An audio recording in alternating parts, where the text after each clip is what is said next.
Number 7, Grant Robertson. Thank you very much, Mr Speaker. My question is to the Minister for Tertiary Education, Skills and Employment. Is he satisfied that the government's policies have contributed to fair employment outcomes?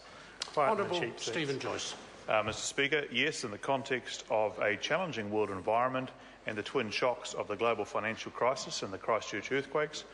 Against that backdrop, 84,000 more New Zealanders are in work this year compared to a year ago, which is the fastest job growth in a decade.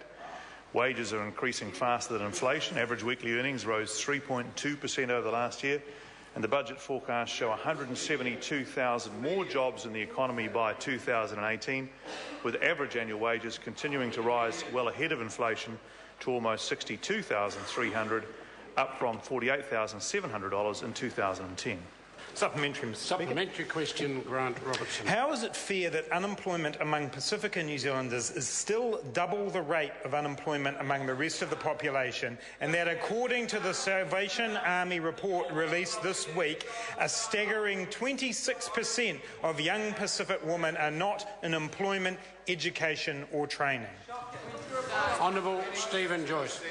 Well, Mr Speaker, I acknowledge for the member that the Māori and Pacifica unemployment rates are higher, as they have, I think, unfortunately always been, than those for other ethnic groups in our society. But rather than shut them out of the country, my preference is to get them into higher education, to tertiary education, and we're doing very well.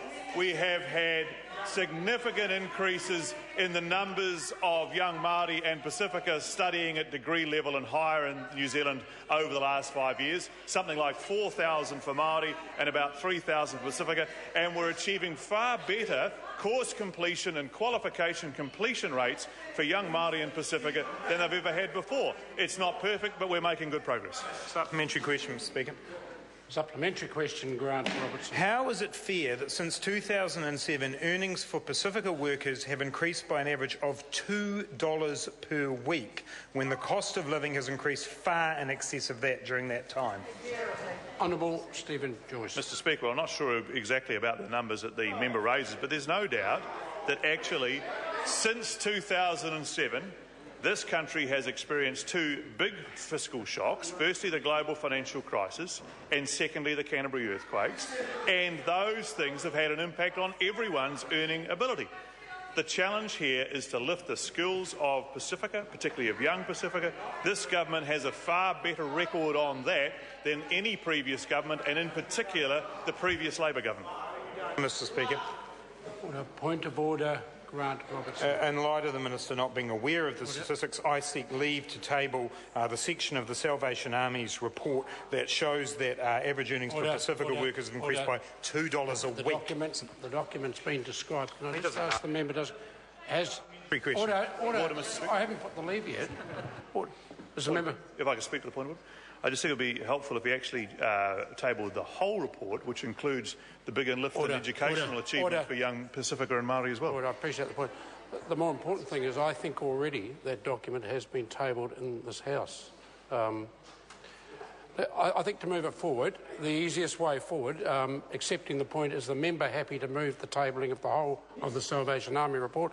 Leave is sought to table that particular document. Is there any objection? There appears to be none. It can be tabled. Supplementary question, Mr Speaker. Does he think it's fair that in the period his government has been in office, pay rates for chief executive have risen to be 26.4 times the rate of pay for an average employee? Or is he satisfied about the gap between the rich and the poor getting wider and wider? Honourable Stephen Joyce. Well, Mr Speaker, unfortunately the second part of that member's question is wrong. Under any assessment, any independent assessment of the New Zealand economy in the last few years, there has not been a widening of the gap between rich and poor. And in fact, well, the members can say it if they like because they read the British Labour Party newspapers, but the reality in this country, it hasn't occurred. Question number 8, Colin King. Thank you, Mr Speaker. My question is to the Minister.